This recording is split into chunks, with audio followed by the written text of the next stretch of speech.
वर्ध्याच्या इतिहासात पहिल्यांदाच नगराध्यक्षपदाच्या निवडणुकीत चुरस निर्माण झाली। महायुतीतल्या मित्रपक्षांनी आपापले उमेदवार रिंगणात उतरवलेत।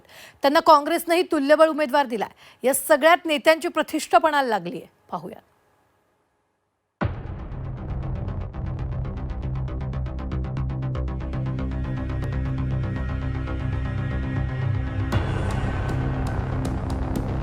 वर्ध्याच्या इतिहासात पहिल्यांदाच नगराध्यक्ष पदाच्या निवडणुकीत कमालीची चुरस निर्माण झाली आहे। चारही उमेदवार त्यांच्या पक्षाच्या थेट हायकमांडच्या जवळचे असल्यामुळे उमेदवारांपेक्षा या ठिकाणी नेत्यांची प्रतिष्ठा पणाला लागली आहे। त्यामुळे थंडीतही राजकीय वातावरण तापले।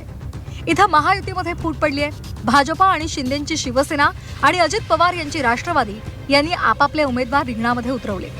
त्यामुळे यावेळची वर्धा नगरपालिकेची निवडणूक हाय प्रोफाईल मानली जाते।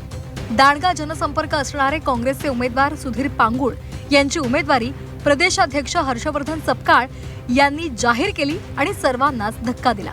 भाजपचे निलेश किटे हे पालकमंत्री पंकज भोयर यांचे खंदे कार्यकर्ते म्हणून ओळखले जातात। किटेंची निवडणूक ही पालकमंत्री भोयर यांच्यासाठी प्रतिष्ठेची आहे। त्यात अजित पवार यांच्या राष्ट्रवादीचे उमेदवार संतोष ठाकूरही मैदानात उतरले। शिंदेंच्या शिवसेनेचे नगराध्यक्ष पदाचे उमेदवार रविकांत बालपांडे यांना शिंदेंनी उमेदवारीची भेट दिली। रवी भाऊ हे एकनाथ शिंदे यांच्या मनातला चेहरा असल्यामुळे आमच्यासाठी ही निवडणूक महत्त्वाची आहे, असं शिवसेना मनीषा कायंदे यांनी म्हटलंय। नगराध्यक्ष पदासाठी अत्यंत त्यांचा अनुभव आहे, खूप मोठा अनुभव आहे। त्यांनी निवडणुका लढलेल्या आहेत। वर्धेतला ते एक पॉप्युलर चेहरा आहे। एक इमेज त्यांची माननीय एकनाथजी शिंदे यांच्या मनात एखादा शिवसैनिक कसा असावा त्याचं ते प्रतीक आहे आणि त्यामुळे ही निवडणूक अत्यंत आमच्यासाठी महत्त्वाची आहे।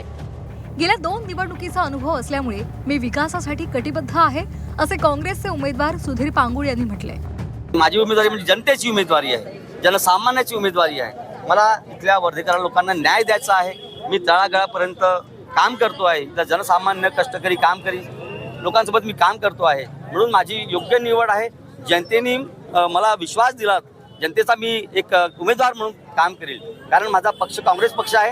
हा सर्व जातीय धर्माचा विचार करणारा पक्ष आहे, सर्वसामान्य लोकांचा पक्ष आहे, गोरगरीब लोकांचा पक्ष आहे आणि मला वर्धा शहर लोकवासियांना न्याय द्यायचा आहे, म्हणून मी अध्यक्षपदाची निवडणूक लढतो आहे।